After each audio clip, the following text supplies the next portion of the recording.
낭송하겠습니다. 디모데후서 3장 16절 말씀. 모든 성경은 하나님의 감동으로 된 것으로 교훈과 책망과 바르게 함과 의로 교육하기에 유익하니. 디모데후서 3장 16절 말씀. 아멘. 네, 키그린 설명하겠습니다. 예수님을 알기 전에는 내 마음 가운데 내 자아가 중심이 되었던 삶을 살았다면 예수님을 알게 되고 믿게 되면 예수님이 내 마음의 중심에 계시면서 예수님이 다스리는 삶을 살아가게 됩니다.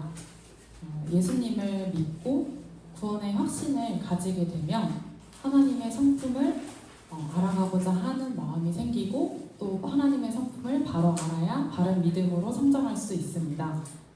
이러한 예수님께서 다스리는 삶을 살아가기 위한 8가지가 필요한데요. 먼저 첫 번째 성경입니다. 성경은 하나님께서 말씀하신 것을 기록해 놓은 것으로 우리가 성경을 읽음으로써 하나님의 말씀을 알고 또 그 뜻을 따라 살아갈 수 있습니다.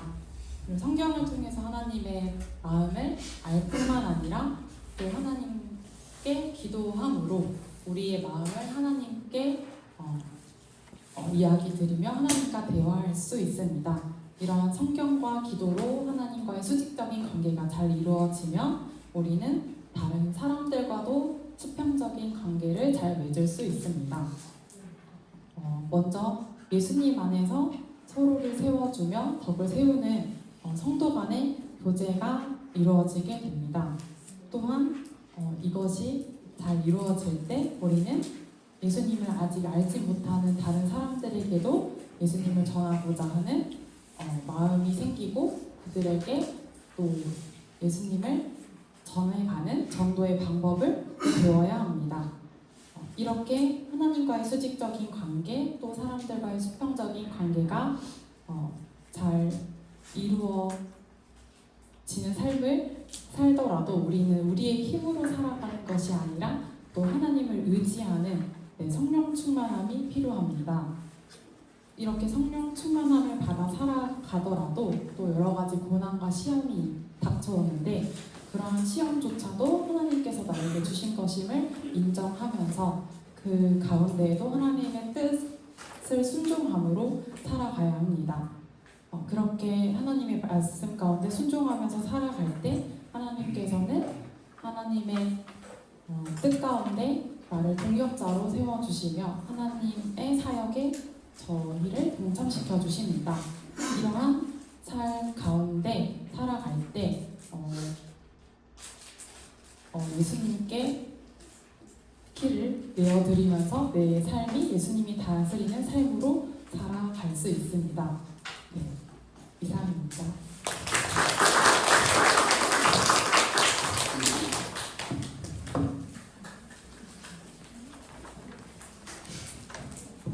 안녕하세요. 장현일 집사입니다. 먼저 어제 말씀 읽고 다 같이 말씀 읽도록 하겠습니다.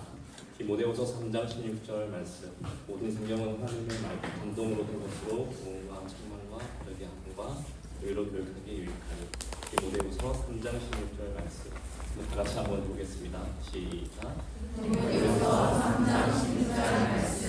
모든 성경은 하나님의 감동으로 된 것으로 교훈과 책망과 바르게 함과 의로 교육하기에 유익하니.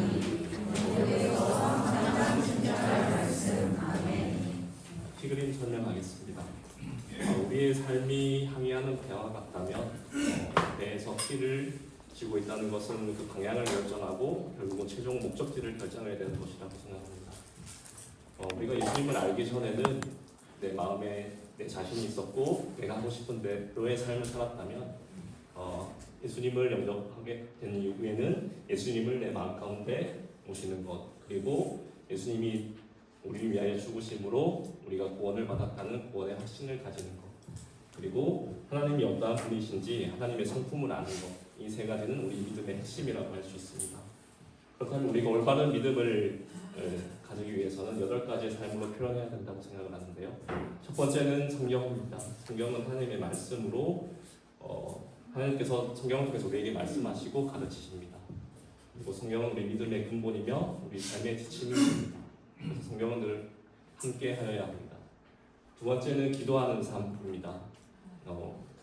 기도는 우리는 예수님의 이름으로 하나님께 구하고 응답받음으로 하나님과 긴밀하게 소통을 할 수가 있습니다.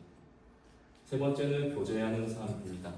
우리는 우리 공동체 안에서 우리 서로 섬기고 돕고 권면하면서 우리의 신앙을 점검함으로 우리 서로의 신앙생활에 큰 힘이 됩니다.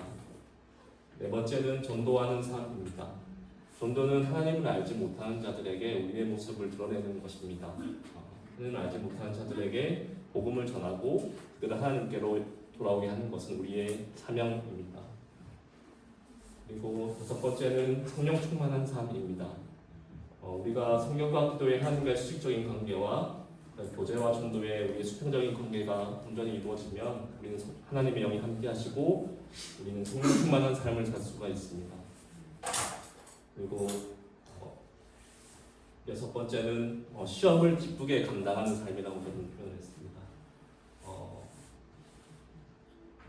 우리가 성령 충만한 삶을 산다고 하더라도 하나님 우리에게 시험을 주십니다. 때로는 넘어지기도 하고 좌절하기도 하지만 분명한 것은 하나님 우리가 능히 이길 만한 시험을 주시기 때문에 우리는 그것을 기쁘게 감당할 수 있습니다. 일곱 번째는 순종하는 삶입니다. 우리가 하나님의 크신 계획을 다 알 수 없기 때문에 우리가 우리 믿음과 기도의 결과가 꼭 우리 뜻만 우리의 생각대로 되지 않는 경우가 많습니다. 하지만 그리 아니하실지라도 우리가 감사하고 수정하며 사는 것은 우리의 믿음을 더욱 견고하게 하고 성장하게 합니다. 그리고 마지막으로 사역에 동참하는 삶인데요. 우리가 순종함으로 하나님께 나아간다면 우리가 준비된 자를 부르시고 우리를 사역의 자리로 인도하십니다. 우리를 귀하게 일꾼으로 쓰임을 받을 수가 있습니다. 이렇게 우리가 예수님을 가운데 모시고 구원의 하신 하나님 성품을 아는 것 그리고 8가지의 삶이 균형 있게 이룬다면 이것을 우리는 예수님이 다스리는 삶이라고 할 수 있습니다.